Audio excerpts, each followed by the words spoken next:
On the morning of March 15, 2024, Officer Justin Hare was dispatched to investigate a vehicle stopped on Interstate 40 near Tucumcari, New Mexico. Dashcam footage shows him pulling up behind a white BMW. Moments later, a hooded figure steps out of the car and begins walking toward the police cruiser. What happens next is horrifying. Hey, bud. Got a flat tire, you can help me? What are you needing? Just a tire. I need a ride to the store, you get me there. Okay, I can get you back to town real quick, but nobody's open tonight. Well, that's fine, I'll get to town. I just haven't come back to get the car. Okay, go ahead and go to the front of my car real quick. I'll meet you up there real quick. I'll get you. Without warning, the man drew a firearm and shot Officer Hare before he could even finish his sentence. The shooter then calmly approached the driver's side of the patrol car, opened the door, and fired 2 more shots. He proceeded to get into the vehicle and drove for several miles, with Officer Hare still inside before callously leaving him by the roadside. Shortly after, the perpetrator crashed the vehicle and fled the scene on foot. The white BMW the shooter was driving was quickly traced to Phoenicia Machado Foray, a paramedic from Marion, South Carolina, who was found dead from a gunshot wound on the same day Officer Hare was murdered. Investigations revealed that Machado Foray had been taken from her home and driven to nearby Dillon County in her own vehicle, where she was later killed. The perpetrator then stole her car. The man responsible for both cold-blooded murders was soon identified as Jeremy Smith, a convicted felon from South Carolina. On March 17th, Smith was apprehended by deputies in Albuquerque, New Mexico, following a shootout. Justin Christopher Hare was remembered as a hero in his New Mexico community, as well as a devoted father and husband who was always willing to lend a helping hand. Phoenicia Machado Foray was remembered as a loving mother, grandmother, and a dedicated paramedic in the Marion area. Jeremy Smith remains in prison and is currently on trial.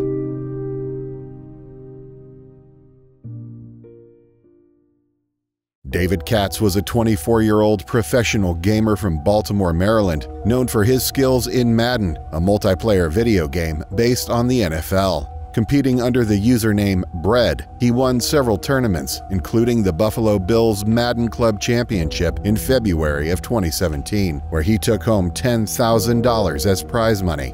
Although Katz was a respected gamer, many of his peers found him strange. He often refused to shake hands after a match, which is customary, and always avoided making eye contact. Now you get a chance to go into the semifinals. You have to feel pretty good about it. He came in as a 7 seed and he just knocked off the 2 seed, and he did pretty convincingly.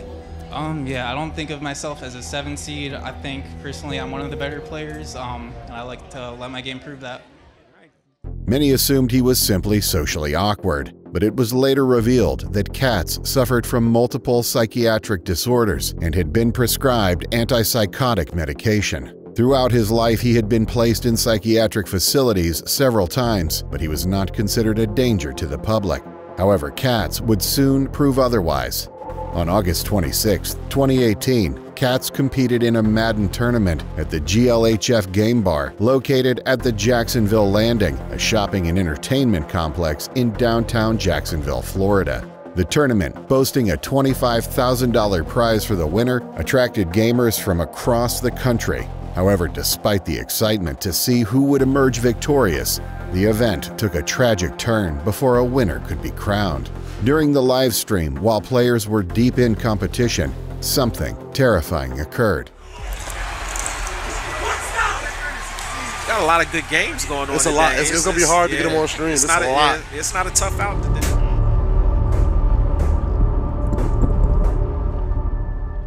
At around 1:30 p.m., after being disqualified from the tournament earlier in the afternoon, David Katz returned to the bar armed with a 9mm handgun. Without hesitation, he opened fire in the game room, killing 22-year-old Elijah Clayton and 27-year-old Taylor Robertson. Panic ensued as gamers and bar staff desperately tried to flee the building.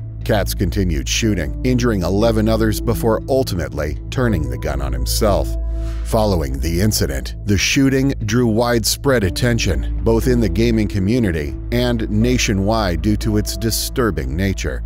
Many were left wondering why David Katz snapped. While he had a history of mental health issues, some believe that wasn't the only factor behind the attack. Reports suggest that Katz had a long-standing dislike for one of the victims, Elijah Clayton. Known by the username Trueboy, Clayton was a rival of Katz, having defeated him in previous Madden tournaments. Their rivalry reportedly extended beyond the game itself, however. In one instance, after Clayton beat Katz in a tournament, the two were outside calling a taxi. Katz believed they would share the ride, but when the taxi arrived, it's alleged that Clayton slammed the door and left without him. Clayton had also reportedly mocked Katz in the past for his antisocial behavior and physical appearance. While Katz's animosity toward Clayton was certainly a factor, it remains unclear whether the shooting was premeditated or if the frustration of being eliminated that day pushed him to commit the tragic act. The disturbing nature of the incident underscores how some individuals may be on edge, with the potential to break at any moment, leading to tragic outcomes.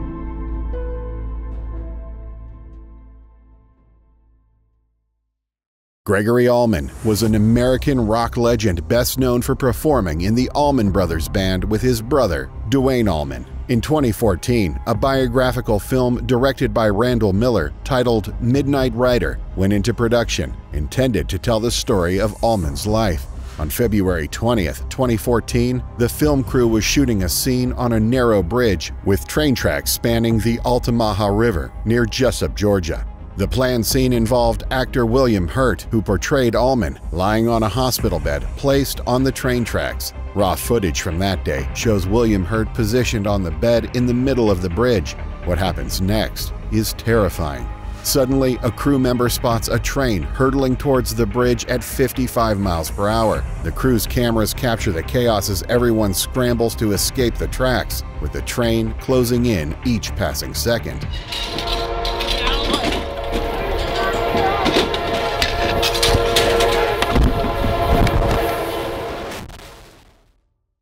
The crew rushed to get off the bridge with their equipment in hand, but unfortunately, the train was already too close. Camera footage from the train shows it barreling toward the crew at high speed.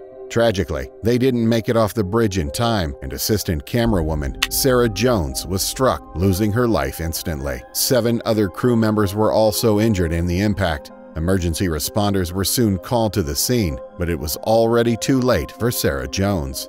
The incident immediately drew attention from the Occupational Safety and Health Administration and the National Transportation Safety Board, both of which launched investigations into the circumstances leading to Sarah Jones's death.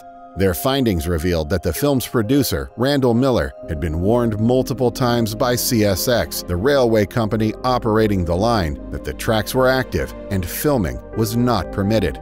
Despite this, Miller chose to proceed without authorization, reasoning that he could just place lookouts near the bridge to warn of any oncoming trains. This decision ultimately cost the life of Sarah Jones. On March 9, 2015, Randall Miller pleaded guilty to felony involuntary manslaughter and criminal trespassing. Despite his actions leading to the death of a crew member, he served only 1 year in jail. Although the Midnight Rider incident significantly impacted his career, Miller continues to direct films to this day. The tragic loss of Sarah Jones sent shockwaves through the film industry, sparking renewed conversations about safety standards on set and the importance of safeguarding crew members' lives. Her death became a catalyst for change, with production companies and unions advocating for stricter safety protocols to prevent similar tragedies in the future.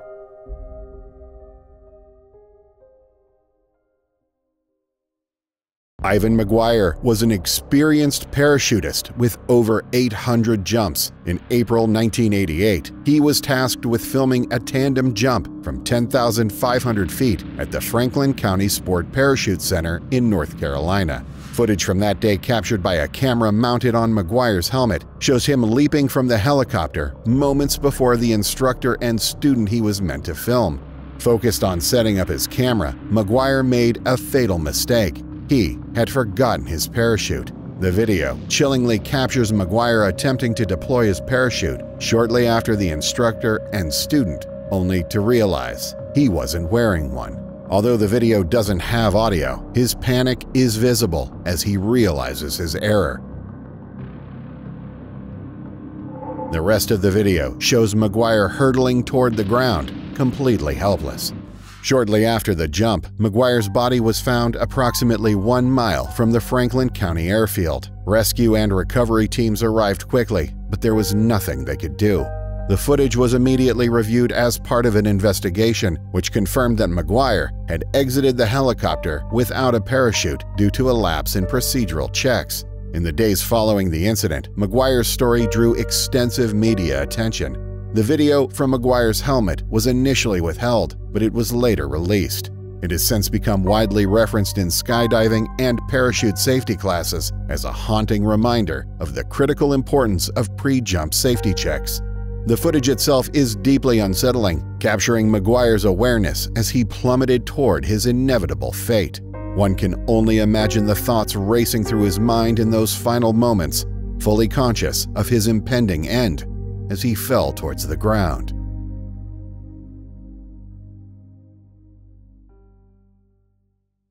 On October 10, 2024, in Rochester Hills, Michigan, a doorbell camera alert was triggered at 10 p.m. by 2 men at the front door claiming to be utility workers. Or DTE. We're checking for gas leaks. Given the late hour, the homeowner, Hussein Murray, did not allow them inside. However, the men returned the following day at around 10 a.m., at which point Murray allowed them into his home. Unfortunately, the 2 men were not utility workers, as they claimed, but rather Carlos Jose Hernandez and his accomplice, Joshua Zuazo. Shortly after entering, the men led Murray into the basement under the pretense of checking for gas leaks, where they executed him. Hernandez and Zuazo then went upstairs, restrained Murray's wife by taping her wrists, and demanded the location of money and jewelry. They ransacked the home for approximately 20 minutes before fleeing. After they left, Murray's wife managed to free herself from the duct tape and called the police. Carlos Hernandez was arrested on October 12 in Shreveport, Louisiana, and was subsequently extradited to Michigan. His accomplice, Joshua Zuazo, was apprehended days later in Plymouth Township, Michigan. Although detectives have not disclosed an official motive, they believe the robbery was targeted rather than random. Reports indicate that Hussein Murray owned a local pawn shop, and the men likely planned the crime in advance. Both suspects are currently in custody and face life in prison if convicted. The tragic incident has left the community grieving the loss of Hussein Murray, who is a well-respected local figure. This case reveals the disturbing lengths that some criminals will go to take advantage of trust and exploit moments of vulnerability.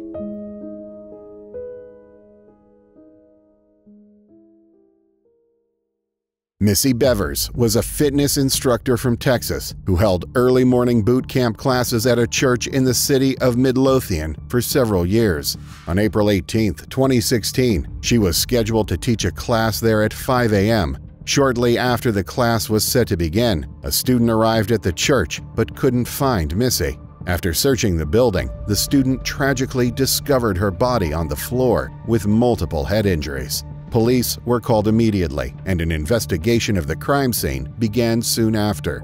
Upon reviewing CCTV footage from nearby businesses, police discovered a suspicious vehicle driving near the church shortly before Missy's murder. The car appeared to be moving aimlessly through the parking lot at low speeds. Due to the poor quality of the footage and the rain that night, however, it was impossible to make out the license plate. Police then turned to surveillance footage from inside the church, hoping it might provide more answers. What they found was truly terrifying.